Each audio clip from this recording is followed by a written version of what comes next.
우리가 사는 시대를 말세라고 합니다. 말세야 말세. 그런 소리 들어봤지요? 말세라는 말은 세상 끝이 가까웠다는 뜻입니다. 세상 끝은 지구 종말입니다. 지구 종말이란 예수님의 재림을 의미합니다. 예수님의 재림은 언제입니까? 예수님이 언제 재림하느냐, 이 시기 때문에 많은 논란이 일어나고 많은 이단이 나오기도 합니다.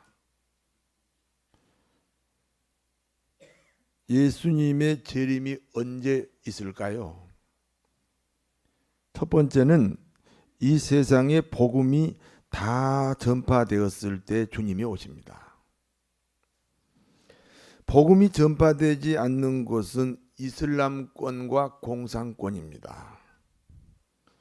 그런데 지금 이슬람권에 기독교 부흥운동이 일어나고 있습니다. 여러분, 이슬람권이 어떤 곳인지 아시잖아요. 명예살인이라는 게 있어요. 사랑하는 딸이 기독교로 개종하면 아버지가 그 딸을 죽이는 것이 굉장한 명예예요.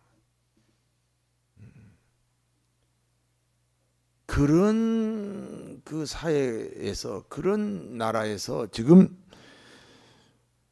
기독교 부흥운동이 일어나고 있습니다. 그리고 지금 공산권 국가에서도 기독교 전파가 왕성하게 이루어지고 있습니다. 중국 기독교인 수가 3년 전에 9천만 명이었습니다. 3년이 지난 지금은 1억 8천입니다. 안 놀라니까 내가 놀라는 거예요. 두 번째는 더 이상 복음 전파가 불가능할 때 주님이 오십니다. 예수를 믿는다는 것은 자신이 죄인이라는 고백이 있어야 됩니다.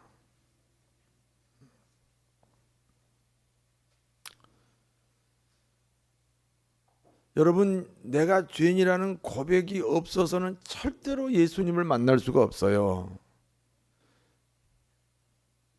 자신이 죄인이라는 고백은 양심이 있어야 가능합니다. 우리가 사는 시대는 양심이 변질되어 가고 있습니다. 양심적 병역 거부자가 있습니다. 여러분, 양심이 있으면 군대 가야지.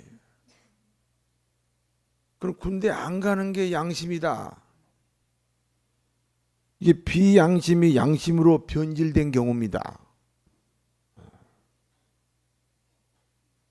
그 사람 군대 안 가는 게 지금 문제가 아니고 지금 양심이 변질되고 있는 겁니다. 이게 전 대한민국 국민들 사이에 양심의 변질이 지금 중요한 거예요.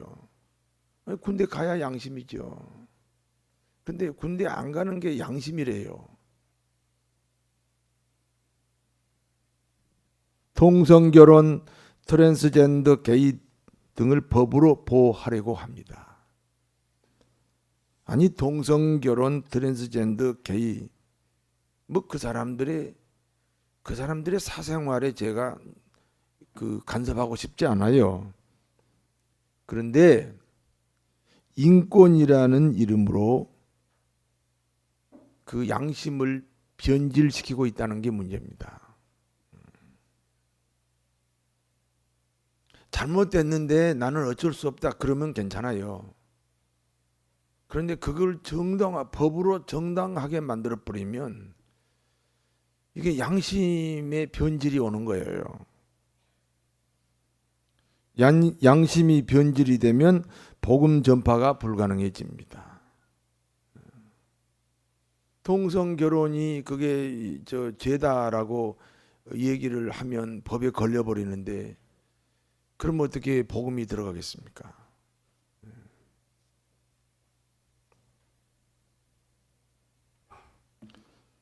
지금 이제 우리가 인간이 기계화되면서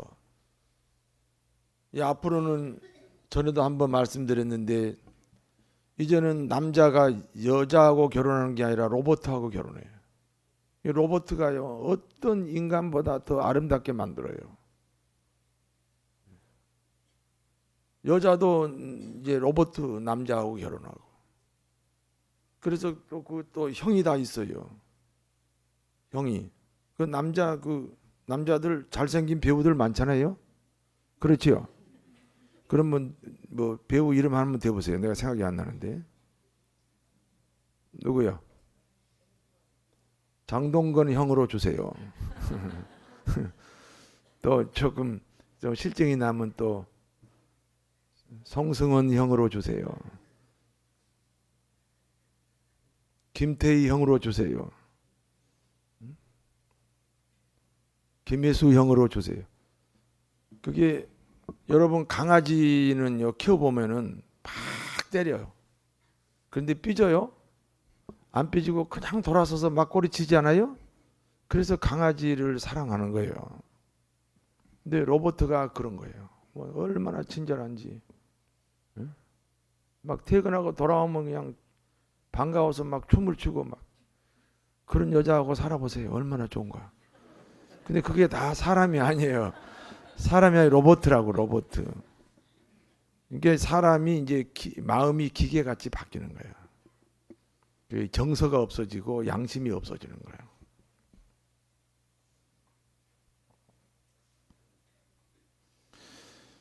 그래서 복음 전파가 불가능해진 시대가 온다. 세 번째는요. 교회가 기독교 본질을 잃어버렸을 때 주님이 오십니다. 현재 교회 지도자들의 모습은 예수님 당시 바리새인과 같습니다. 예수님을 누가 죽였습니까? 당시 교회 지도자들과 교회 중심 세력인 바리새인들이 죽였습니다. 지금 한국 교회는 바리새인화되고 있습니다. 교회라는 세계에서 세상과 똑같은 현상이 일어나고 있습니다. 세상에서는 시의원이 되고 시장이 되고 국회의원이 되고 장관이 되고 대통령이 되는 일에 투쟁이 벌어지고 있습니다. 이름만 바뀌었을 뿐 세상과 동일한 일들이 교회 안에서 벌어지고 있습니다. 세상에서 출세하고 성공하기 위해서 얼마나 사람들이 투쟁합니까? 그런데 동일한 일들이 교회 안에서 이루어지고 있다. 뭐 개교회 안에서는 별로 안 이루어지지만 노회라든지 총회 같은 데 가서 경쟁하고 싸우고 권모술수하고 그게 세상과 이름만 바꿨지 똑같은 현상이 이루어지고 있습니다. 근데 본인들이 그걸 몰라요. 그게 하나님께 충성한다고 착각하고 있어요.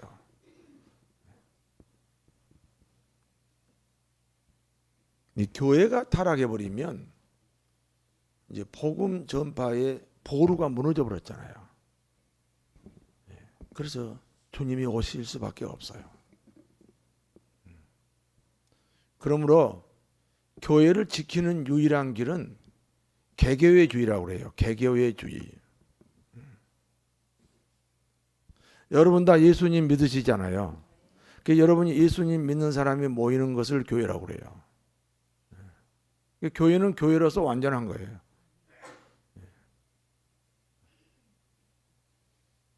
여기에 뭐 노예라든지 총회가 개입하면 정치화되는 거예요.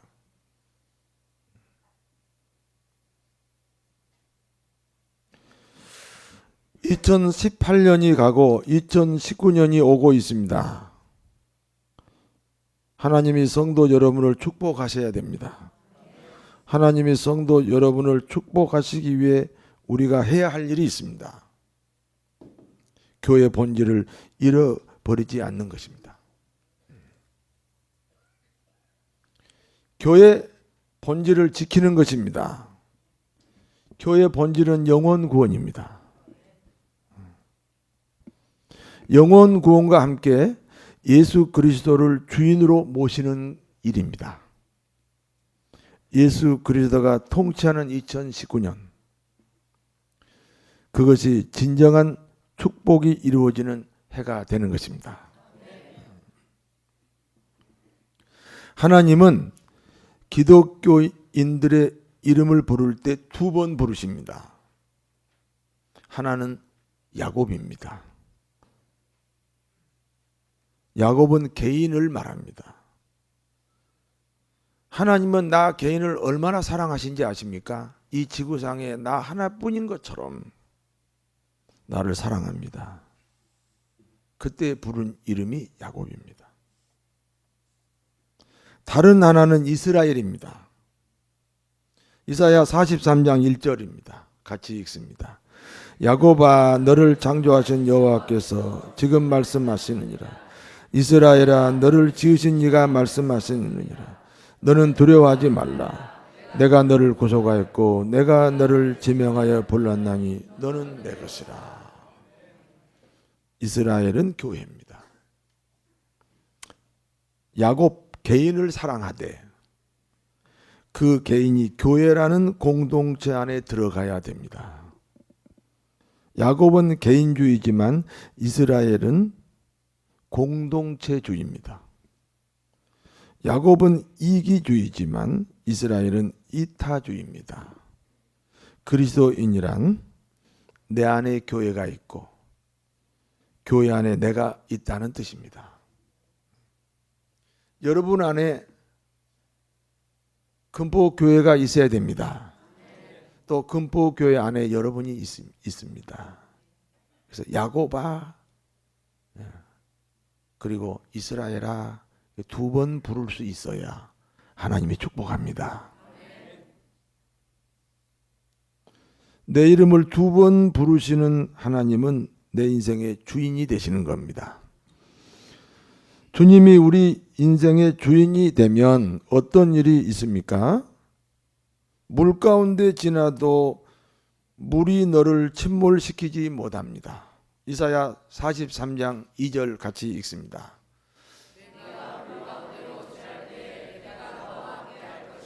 강을 건널 때 물이 너를 침몰하지 못할 것이며 내가 불 가운데로 지날 때에도 타지 아니할 것이요 불꽃이 너를 사르지도 못하리니. 물은 환란입니다. 환란이 되지 못합니다. 불 속에 있어도 불에 타지 않습니다. 불은 인생의 고난입니다.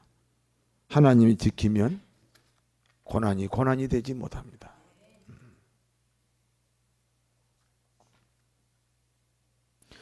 우리 주님이 우리 인생의 주인이 되면 어떤 일이 있습니까? 세상 역사는 기독교인인 나를 중심으로 진행이 됩니다. 여러분 당당해야 됩니다. 이사야 43장 3절을 같이 읽습니다. 대저 나는 여호와 내 하나님이요 이스라엘의 거룩한 이요 내 구원자임이라. 내가 애굽을 너의 속량물로 구스와 스바를 너를 대신하여 주었노라. 애굽은 너의 속량물이다. 너를 중심으로 세상의 역사가 돌아가고 있다는 것입니다. 세상은 너의 밥이다.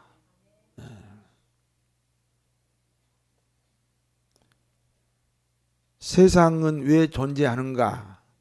나를 축복하기 위하여 존재한다. 세상아 너는 내 밥이다. 할렐루야. 그런 해가 2019년입니다. 구스와 스바를 너의 대신으로 주었다. 구스와 스바는 불신세계를 말합니다. 불신세계가 너를 돕는다는 것입니다. 여러분, 불신세계가 하나님이 불신세계를 통해서 우리를 도와요. 그걸 아셔야 돼요. 예를 들어볼까요? 우리가 감기 걸려서 주사 한 대 맞는데 의료보험까지 다 해서 한 2,000원이면 맞아요. 원래 그게요, 값으로 따지면요 1,000억이 넘어요. 병원 내가 져야죠. 의사 내가 키워야죠. 이것저것 이 세상의 시스템을 활용하지 않으면 그 주사 한 대 맞는데 1,000억이 더 들어요. 근데 하나님이 그 세상을 다 활용해서 나를 돕고 있는 거예요. 믿습니까?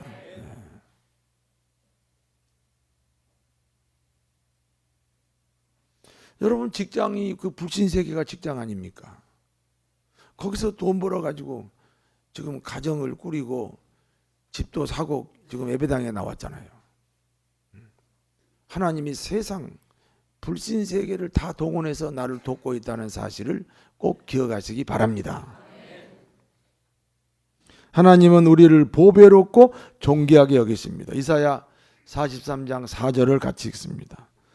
내가 내 눈에 보배롭고 존귀하며 내가 너를 사랑하였은즉 내가 내 대신 사람을 백성들이 내 생명을 대신하리니 내가 너를 보배롭고 존귀하게 여긴다.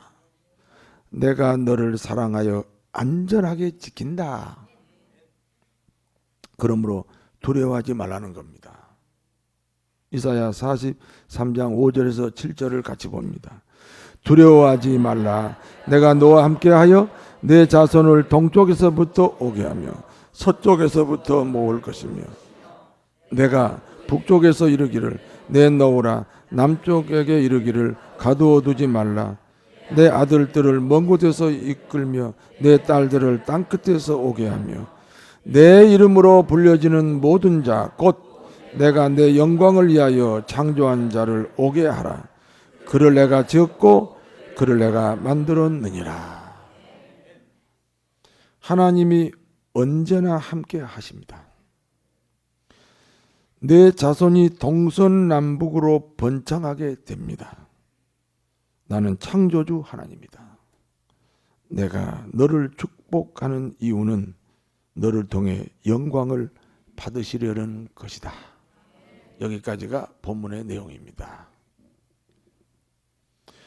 오늘 본문이 주는 교훈은 그러므로 너희는 두려워하지 말라는 거예요.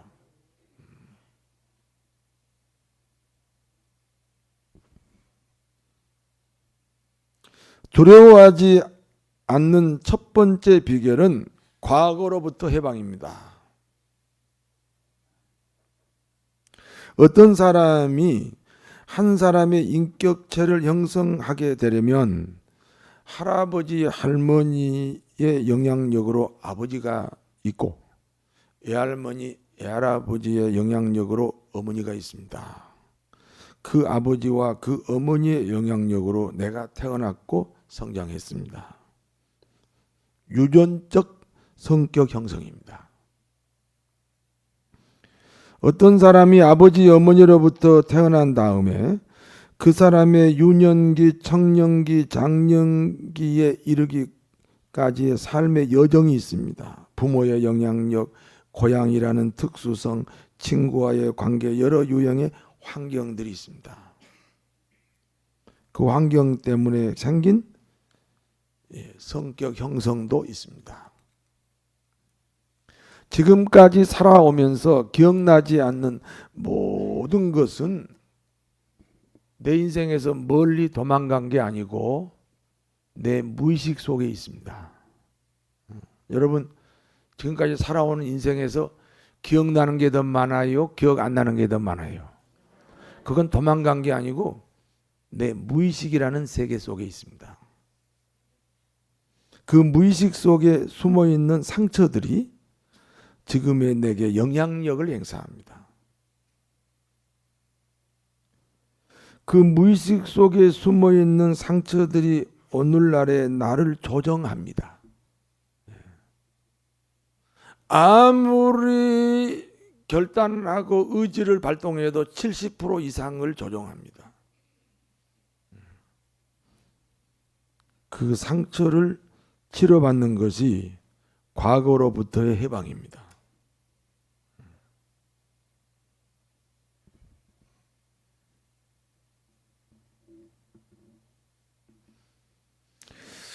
그래서 나온 말이 있어요. 김 비서가 왜 그럴까? 왜 그럴까? 내가 왜 그러지? 나도 모르는 행동이 자꾸 나오잖아요. 그런데 무의식이 나를 조종하는 거예요. 그 무의식 속에 상처가 나를 조종하는 거예요.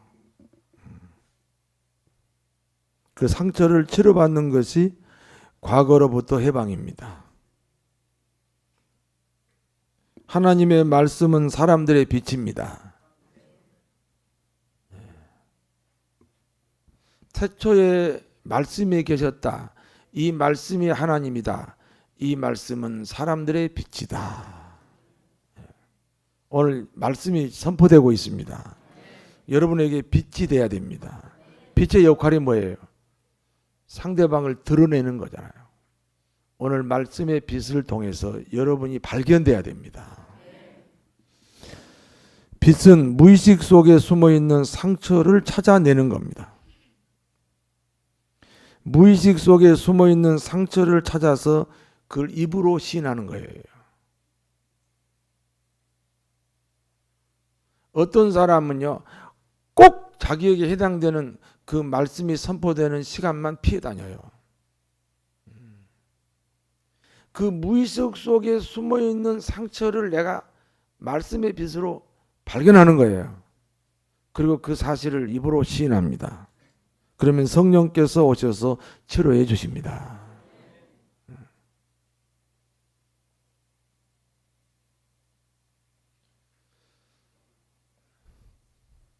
여러분이 알고 있지 못한 나, 내가 알고 있지 않는 나, 그걸 오늘 찾아내야 돼요.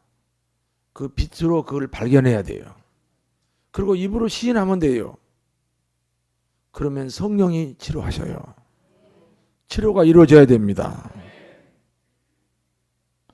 무의식 속에 숨어있는 상처가 치료되지 않으면 하나님은 복을 주시지만 여러 가지 모양으로 스스로 거절합니다. 혹시 복을 받았을지라도 그 복을 지키지 못합니다. 자기가 세워놓고 자기가 다 헐어버립니다. 유능하니까, 사람이 유능하니까 다 세워놓고 자기가 다 헐어버립니다. 우리 이명박 대통령이 얼마나 유능합니까? 그런데 그 가난 때문에, 그 가난에서 오는 상처가, 그 가난에서 오는 상처가 있어요. 그래서 그 상처의 결과가 오늘의 이명박 대통령일 수도 있습니다.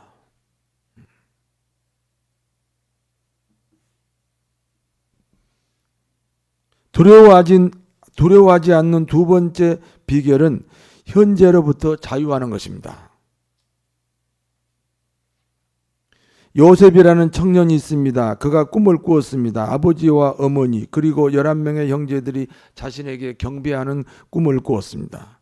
요셉은 자신이 꾼 꿈 때문에 형들에게 미움을 받았습니다. 형들은 요셉을 미워하다가 마침내 노예로 팔아버렸습니다. 요셉은 애굽 나라 보디발 장군의 노예가 되었습니다. 족장의 아들이요 아버지께 가장 사랑받는 아들 요셉입니다.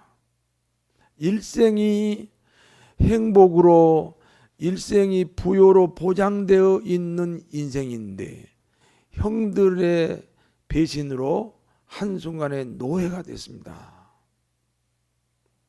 남도 아니고 형제들이 팔았습니다. 요셉은 형들에게 엄청난 배신을 당한 것입니다. 그러나 그와 같은 현실에 요셉은 자유했습니다. 어떤 사람이 저에게 도둑놈이라고 막 비난하고 다녀. 예를 들면 저 도둑놈 아니요? 예를 들면 그러면 그 사람이 나를 도둑놈이라고 하면 그 사람 문제요? 내 문제요? 그 사람 문제예요. 내가 관여할 일이 아니에요.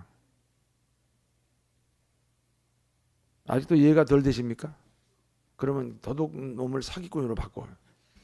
어떤 사람이 나를 사기꾼이라고 막 비난하고 다녀. 그러면 지금 나를 사기꾼이라고 다녀. 근데 그 사람의 행동이 내 문제요, 그 사람 문제요. 그럼 내가 관여할 일이요, 관여하지 않아야 될 일이요. 근데 관여가 안 돼요, 돼요.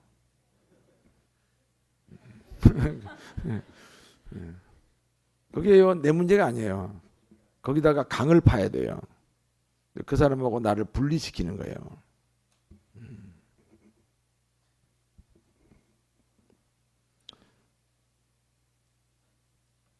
요셉은 형들에게 엄청난 배신을 당했습니다.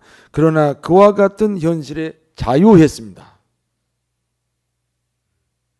형들과 요셉 사이에 큰 강을 파버렸습니다.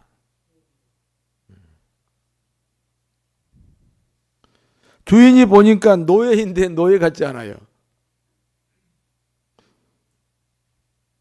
그래서 노예를 관리하는 가정 총무를 삼았습니다. 어느 날 요셉은 억울한 누명을 쓰고 감옥에 갔습니다. 노예 신세도 억울한데 이제는 누명을 쓰고 무기징역을 살게 됩니다. 그러나 그와 같은 현실에 자유했습니다. 나를 억울한 누명을 씌워서 보디발의 아내가 감옥에 넣었어요. 그건 보디발 아내의 문제요, 요셉의 문제요? 보디발 아내의 문제라니까. 거기 그것 때문에 내가 감정의 홍수에 빠질 필요가 없다.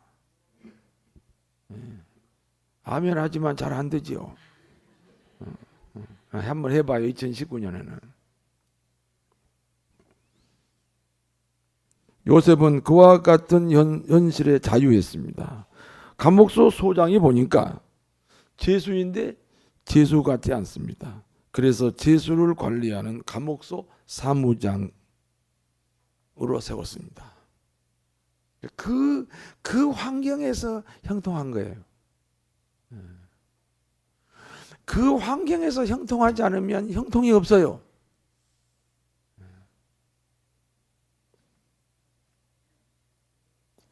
요셉이 죄수로 있는 동안 애굽 나라 바로 왕이 꿈을 꾸었습니다. 첫 번째 꿈입니다. 아름답고 살찐 7 암소가 나일강에서 풀을 뜯고 있었습니다. 갑자기 흉하고 바짝 마른 7 암소가 나타나서 아름답고 살찐 암소를 먹어 치웠습니다. 두 번째 꿈입니다. 한 줄기에 무성하고 충실한 7 이삭이 있습니다. 갑자기 가늘고 동풍에 마른 7 이삭이 나오더니 무성하고 충실한 7 이삭을 먹어치웠습니다. 이 바로왕이 이 두 번의 꿈을 꾸고요, 고민에 빠졌어요. 이게 도대체 무슨 뜻인가? 그래서 애굽 나라의 박사들을 다 불러서 꿈을 해석을 하라고 했으나 아무도 해석하지 못합니다. 그때 죄수로 있던 요셉이 그 꿈을 해석합니다. 7 암소나 7 이삭은 7년이라는 뜻입니다. 앞으로 7년 동안 풍년이 될 겁니다. 그리고 7년 풍년이 지나면 7년 흉년이 옵니다. 7년 풍년일 때 곡식을 저장해서 7년 흉년을 대비하셔야 합니다. 요셉의 꿈이 너무 명쾌합니다. 바로왕이 요셉을 국무총리로 발탁합니다. 야, 너와 같이 하나님의 신에 감동된 사람을 우리가 또 만날 수 없다. 그래가지고 국무총리로 발탁을 합니다. 17세에 꾼 꿈이 30세에 이루어졌습니다. 애굽 나라 국무총리가 되면 요셉 앞에 11명의 형제들과 아버지 어머니까지 경배해야 됩니다.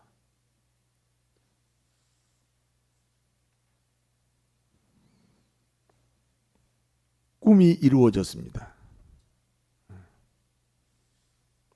꿈은 미래에 있습니다. 한번 따라하세요. 꿈은 미래에 있다.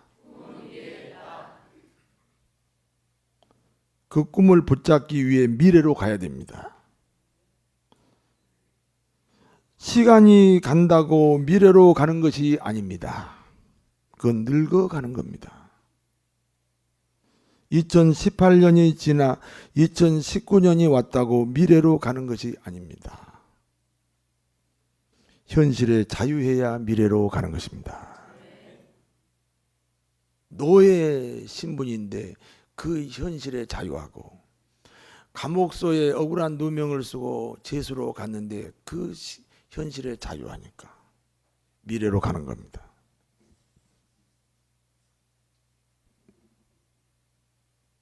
미래로 가기 위해 노예라는 현실에 자유합니다. 미래로 가기 위해 재수라는 신분에서 자유합니다.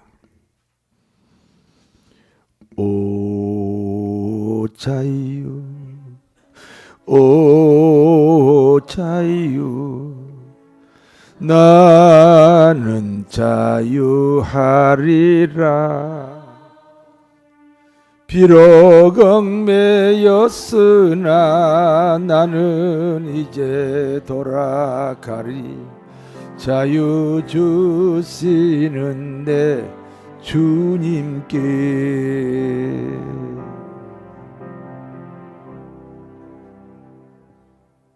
먼저 꿈을 꾸셔야지요. 그 꿈은 미래에 있지 않습니까? 그럼 그 미래로 가야지요. 그러려면 현실이 붙잡고 못 가게 하잖아요. 예.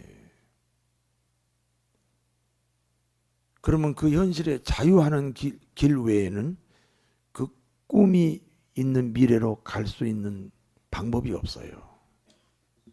예. 자유합시다.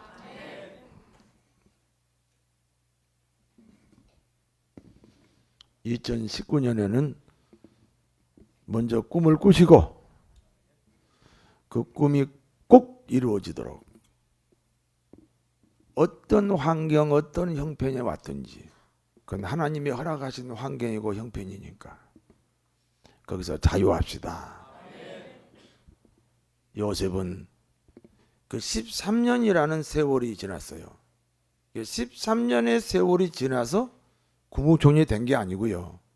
그 13년의 세월 동안 그 모든 현실에 자유했어요.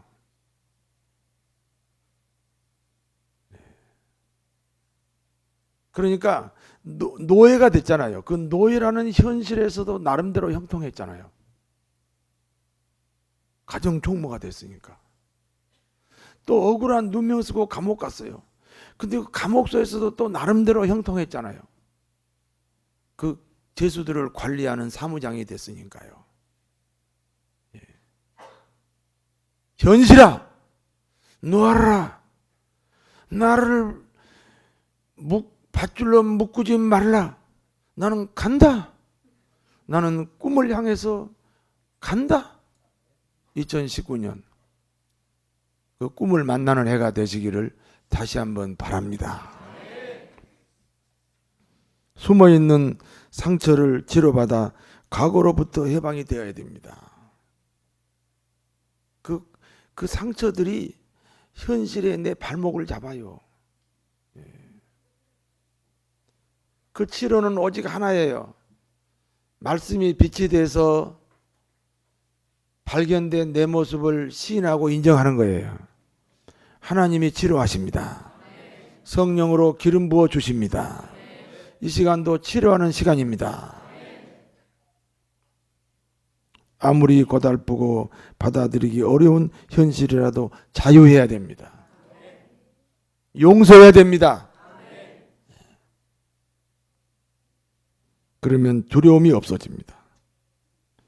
두려움이 없는 믿음이 되어 물 가운데 지나도 물에 적시지 않고 불 가운데 지나도 불에 타지 않는 2019년 되시기를 진심으로 축원합니다. 기도하겠습니다.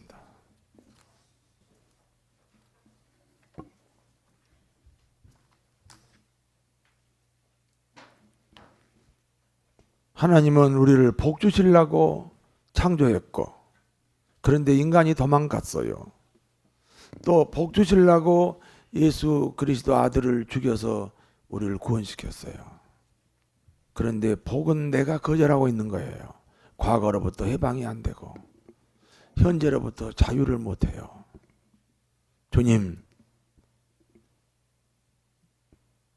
자유하게 하시고 2019년에는 풍성한 복을 누리게 하여 주옵소서.